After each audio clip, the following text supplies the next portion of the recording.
Well, hello, book friends, book pals, friends of the book, imaginary people listening to the sound of my voice right now. Welcome back to the Bookcast. This is my author podcast where I talk about all things reading and writing Black love and real life as a self-published author. I am DL White. I am your host. I'm an Atlanta-based author, reader, storyteller. If you like this podcast or the very idea of this podcast, the very best way to support it is to buy the books from booksbydlwhite.com/shop. You'll find ebook and audio. I mess this up every week. It's the same every week, and I mess it up every week because I don't write it down the right way. So then I have to freestyle it. Anyway, you can find ebook and audio editions of my books at my website, booksbydlwhite.com/shop. You can find print editions of my book at bookshop.org, or if you meet me outside, you can also get signed print editions of my books. So if you are doing that, you are supporting me, you are supporting independent bookstores. Those are two of my very favorite things in life. Today's going to be sort of an abridged show. Sort of. I say that, but I'm also going to ramble for like 27 minutes. I'm just going to talk about books and writing and appearances. That's pretty much all I want to share today. And then I want to go warm up some lunch and find something good on TV to watch while I edit this episode so that it can be up tomorrow. So let's get going. Today is Sunday, August 16th. I am in Atlanta with a mic, a drink. I've got some coffee right here. Stay tuned for slurping noises. And as always, I have bookish thoughts. So let's get into it. No break. Let's just dive right in. We begin, as always, with the book report, because if I'm going to do anything, I'm going to do what? Read a book. So, Goodreads goal, I am at 98 of 150 books read. I am almost at 100 books read for the year. I feel that it's going to begin ramping up immediately because I have just finished a project that I am going to tell you about, and I have so much more time for reading. So I'm at 98 of 150 books read. I am 65% toward my goal of reading 150 books. I feel like I'm going to exceed that supremely. I'm 5 books ahead of schedule, so I am not worried about hitting my goal whatsoever. What I have read so far in August, apologies if you hear me. As you all know, if you have followed me for some time, I had vertical gastric sleeve surgery. If you're new, this is new. So whenever I eat or drink, my stomach likes to make sure I know she still exists. So I did just have a sip of coffee, and we're dealing with it. All right. What I have read so far in August, Calling All Blessings, Blessings 12, I believe, by Beverly Jenkins. I had that in my to-be read pile so long it was embarrassing. Finally got that read. So I am done, I think, with the Blessings series. Never the Right Time, which is number 2 in the Love and Music Suite by Reese Ryan. I read this over on Noir Pages. Noir. How do you pronounce that? Noir Pages. Good read. Reese Ryan is a good read for me. Always, especially if I want like a small town romance. She's always hits it out.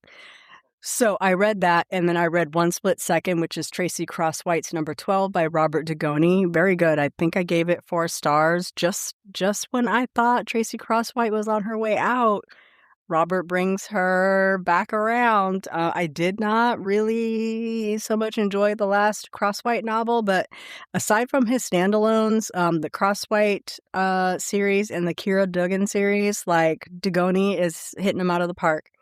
And then I read Prairie Fires, The American Dreams of Laura Ingalls Wilder by Caroline Fraser. I gave this 3 stars. It was mildly interesting. I really thought it was going to be better than it was. I feel like what I'm interested in is how the series came to TV and not necessarily the real life of Laura Ingalls Wilder. Like, that's very interesting, but I'm way more interested in the drama behind bringing this series to TV and now the new adaptation. So probably going to look more into that. I know my friend, Dr. Piper Hughley, is doing a talk on Laura Ingalls Wilder. I don't know if she's talking about Prairie Fires. It's probably going to be part of her talk. but I'm going to be up in Petersburg at Petersburg Bookfest. So hopefully somebody tapes it or I have an opportunity to see it later. But I am looking forward to hearing about that. When Piper speaks, I listen. What I'm reading right now is You'll Be Sorry by Lisa Gardner. I'm 20% in. I am bored. I think that I maybe have run the course with Lisa Gardner. I liked her detective Dee Warren. Is it Dee Warren? I liked her detective Dee Warren series. I didn't like the Frankie Elkin missing persons investigator series. And this is a standalone, and especially if this is going to be a series, is not it for me. I'm not enjoying it. Heavily considering putting it down because I have so many books in the wings. I picked up a bunch of advanced listener copies and just like stuff I have had on my list for a minute that I want to read, stuff that's coming out soon that I just don't want to spend time in a book I'm not enjoying. I have All My Sisters and Me by Cheryl Lister. I have Savvy Summers and the Po' Boy Perils by Sandra Jackson Opoku. The Death Row Club by V.A. Vasquez. It Could Have Been Her by Lisa Jewell. There's Only One Sin in Hollywood by Rashid Newson. Hearing a lot of good stuff about this book. Trust Me by Alexandria House, who is pretty much an auto listen for me. The Inevitable Undoing of Zahara Douglas by Leslie Penelope. This book looks really good. Now, I don't do fantasy really, but there are elements of this story that sound so good to me. I picked this up and I am anxious to get into it. And then 72 Hours by Ray Sean, which literally just released. And so I'm looking forward to digging into that. I have so many good books I could be reading outside of a book I am not really enjoying. So I might read the next chapter, see if it picks up at all. If it doesn't, I am gonna dump it like it never even happened. All right, the writing and publishing updates I am excited about. It's literally the only reason I came in this closet. If I was still writing this book, I would not be in here, but I am excited to share that Regatta, main writing on Regatta is complete. This is a steamy standalone Labor Day novella that I started writing. The idea popped up actually when I was writing Petty Season, and which is also why it involves a boat. I was like, I want to write more boat stories. I want to write about like racing captains. I'm just obsessed with writing stories about Black people, putting Black characters in situations and places where we don't expect to see them, giving them roles where we typically don't see them, particularly Black women. You don't see a whole lot of Black women racing captains. And so that it was my idea behind bringing Des Calloway to life. And then Silas Corbin is the hero of my story. He's supposed to be the captain of this boat, but the owner of the boat is just greedy and he really wants to win. And this is the first year that Des isn't skipping. She's not the captain of her regular boat this season. And the owner of Windfall decides that he's going to hire Des to be the captain instead of Silas. So Silas's role on the boat is as a rigger. So he doesn't run them, but he kind of puts together all the ropes and ties and pulleys that manage the sails. And he is also the tactician. So he reads the wind and he watches the other boats and he kind of senses the mood of the water and how the boat is going to move through the water, advises the captain on direction and how best they should sail in order to win the race. So he's a tactician, he is the rigger, and he's kind of her second in command. He knows a lot about the boat, he knows a lot about what they need to do to win, but he's not the captain. And so he has to stand down, and that's really getting on his nerves. Des is a very headstrong leader type person, and she does not like that she needs Silas Corbin to win. So underneath all of this jockeying for control of the boat and them kind of snipping at each other, there's a lot that's lying underneath because they're very much alike, and they don't like that they're very much alike, but they both want the same thing. They are racing in the Labor Day Regatta on the Chesapeake Bay, and she's basically racing the boat that she used to run. She has run it for the last 4 years. She has won the last 4 years, but this year the owner of Sovereign, the boat she used to run, has decided, you cost too much. And besides, you're not doing anything but standing at the wheel. I can hire another captain and we can win this race. And so she quit. And that is how Winston Hale, the owner of Windfall, gets her. I'm going to read the blurb. At Belhaven Yacht Club, Des Calloway and Silas Corbin have spent years racing on opposite sides. When Des is hired to captain Windfall in the upcoming Labor Day regatta, they finally land on the same boat and immediately test each other's patience. Silas has spent years earning his place at the helm. The last thing he expects is for Windfall's owner to hand the wheel to the rival captain he was promised the job would be his. Even worse, Des is as talented as she claims, and far harder to resist than he anticipated. After walking away from After walking away from a championship program that refused to recognize her worth, Des needs this win. She also needs Silas, whose instincts on the water are every bit as good as hers. But trusting the man who wanted her seat becomes complicated when professional respect turns into a desire neither can ignore. With only days to prepare Windfall for race day, Des and Silas must learn to work together well enough to win without losing themselves to what's happening off the water. Regatta is a steamy, standalone Labor Day novella featuring fierce competition, hard-earned trust, an open door, and a guaranteed happy ending. Of course, this is a romance, so the ending's going to be happy, but we got to figure out how Des and Silas are going to work together. Tropes in this novel are forced proximity, he falls first, woman in charge, forced to work together, close quarters, and then the only content advisory I really have is that there is explicit sexual content in this novel. So my plan for releasing this is kind of the same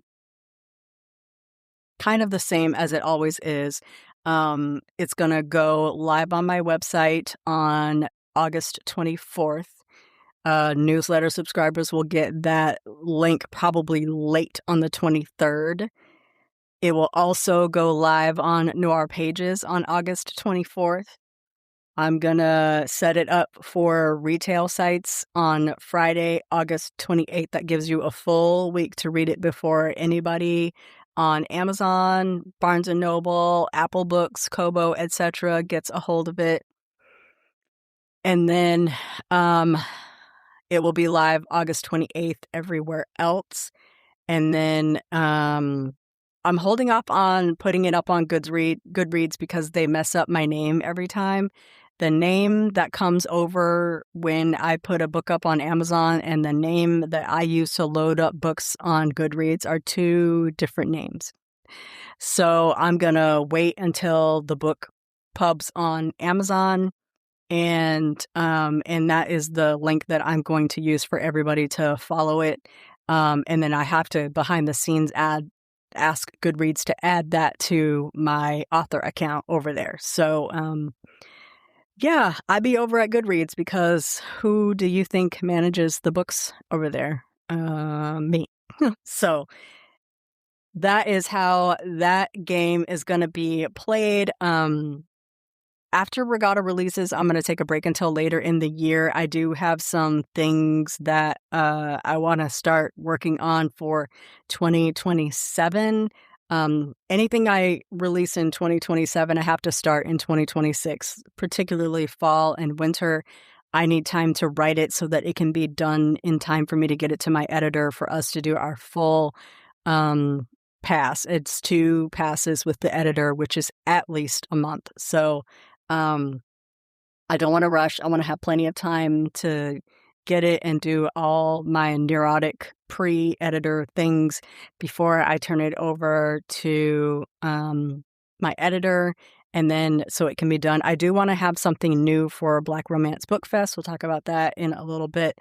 I do want to have something new for, all of these things that I'm doing in 2027. But first, let's talk about what is left for 2026. Of course, sign up for the newsletter. I'm funneling everything through there. I try to always get them the link early before anybody else has it. Membership does have its privileges, so that's how that is going to go. let's talk about appearances. September 12th, I'll be at Petersburg Book Festival. I'm ordering books now for both this and for my October event, Atlanta Book Festival. That's October 17th at Plywood Place. I'll put links in my show notes for all of these for you to be able to find them. Petersburg Book Fest is a free event. Atlanta Book Festival is like $45, I think, for the book festival. I would like to set up one more local vendor day after Atlanta Book Festival just to sort of get rid of my stock and sort of start the year good. So I'm either going to set up one more local vendor day, or I'm going to do another direct order form and just knock the prices way, way down just so I can get rid of what I have, just so I start 2027 fresh. And then in 2027, in April, I applied for Conyers Book Fest. We'll see if I make it into that. June, I will be at Black Romance Book Festival. In July, I will be at Kinfolk Lit in Indianapolis. Black Romance Book Fest is always in Atlanta. Kinfolk Lit will be in Indianapolis. And then in September, I will be in Birmingham, Alabama at Behind the Ink Book Fest. I will not be a featured author. I will just be vending, but S.A. Cosby is going to be there. So I signed up for a ticket to vend and also be in the building to hear S.A. Cosby. I'm excited, really excited about that, excited about things happening in September. I think that I am done signing up for events for 2027, but we'll see. Like, I might put in some local vendor things. I really like doing local stuff because I can just show up and sell my books. And then when I'm done, I can go home. I don't have to ship books at a time. I don't have to board a plane. I don't have to pay for hotel. So I might look into doing a lot more of those in 2027. I have done 2 sample Sundays for Regatta, just some closing notes. If you are interested in some teasers for Regatta, I will put links to those, but they're on my Substack. It's authordlwhite.substack.com. I think this is a fun book. I think this is, it's a really fun book. It's just so different for me. I like doing something different. I like doing, something new, something exciting. Des and Silas are basically the downline of people who were the foundation of the crabbing and oystering and shrimping industries for this nation. Back when seafood wasn't as big a deal as it is now. Seafood was basically for poor people, and we could catch it, we could cook it up, we could eat it, and just like soul food is what we ate because we could only get the scraps of what was left after we prepared dinner for owners, plantation owners, and their families. Seafood was what we ate because we could get it and cook it and do something with it. It did not become that big of a deal until trains came about and refrigeration was developed. But there are so many families that are the backbone of that business, and so many families that basically made that business a big deal. So I'm going to have some links in Regatta that will take you to all of the resources that you could shake a stick at if you want to learn more about the foundation of that industry. But I will tell you, Black on the Chesapeake on PBS was an absolutely amazing documentary that sort of sparked the idea of Regatta. And I watched a lot of regatta races on YouTube, and now YouTube thinks I want to watch every regatta. Like the Louis Vuitton regatta has been popping up for me lately. Like, I don't necessarily want to watch every regatta YouTube, but thank you. Anyway, really fun one. I am excited for people to read it. I might send out some early links to people. I don't know. I'm still obsessively reading through it and changing every other chapter. So we'll see. I'm going to spend, this week and next just really digging through it, combing through it, perfecting, smoothing it out. And then I might put some early copies out to people. So stay woke. I think that is all I have for you today. One other update. I Want You Back is the fanfiction story that I wrote for the NSYNC Fiction Archive August Challenge. It's complete. It is up there. I write under Miss M if you are interested in JC Chazet fanfiction. I thought it turned out very cute. It wasn't something I put a ton of energy into. It's just a thing I do every year for his birthday. I am happy with it. I'm really weighing on whether to keep running the challenges over there because the fandom is super dry. The boys have announced that they're not doing a reunion anytime soon. There's not a whole lot going on from the group. Each of the members are doing things individually. I am a fan of NSYNC, the group, and not so much a fan of the individual members of the group. Like, Lance is my favorite. I'm following what JC is doing because I always think he is doing neat, innovative stuff. But, like, I'm not so much interested in what Joey and Chris are doing for the most part. Like, I see it, but I'm not looking for it. And Justin is so big that even if I'm not looking for him, I'm going to see all of whatever he's doing. So the fandom's just really dry. And when groups aren't giving the fans things to bounce off of and ideate, they don't have anything to really give fan fiction. So for right now, the archive is just there. It won't go anywhere, but I am loath to spend time, energy, money into doing challenges and trying to encourage people to write if they're just not going to do it. So I think we have maybe 3 entries in Awesome August, and it's usually our largest challenge of the year. Typically, we would be doing Poptober at the end of October, and I don't want to do it. So I may shift Poptober to maybe early spring to take advantage of all of the NSYNC anniversaries that happen in the spring. It's going to be May. Lance's birthday is May the 4th. Before that, we have all of the anniversaries of NSYNC releases. So I may shift Poptober to the spring. We'll do Awesome August in August and let the rest sit. I don't know. We'll see how I feel in the spring. But I'm skipping Poptober this year. There's just not enough response to justify the time and the effort. I don't want to write something for Poptober if ain't nobody gonna read it. You know what I'm saying? There's literally no sense in me writing fan fiction if people aren't going to read it. I think that's about it I have for today. I am hungry, so it is time to go eat. Thank you for coming in and spending time with me today. If you enjoyed this episode, I would love it if you would share it, rate it, leave a comment wherever you are listening. Apple Podcasts, Spotify, Substack, YouTube. You can leave comments there as well. Full show notes, transcript, and links will be at booksbydlwhite.com/bookcast/143 and on my Substack at authordlwhite.substack.com. You can support this podcast by shopping the books at booksbydlwhite.com/shop.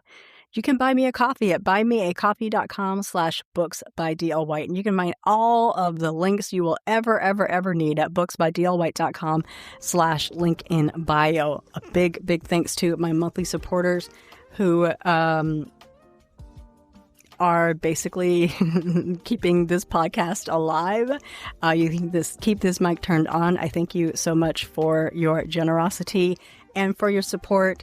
The Bookcast is written, produced, and edited by me, D.L. White. Theme music and any sound effects are provided by Pixabay. I do plan to be back next week. It will be the last episode before Regatta goes live.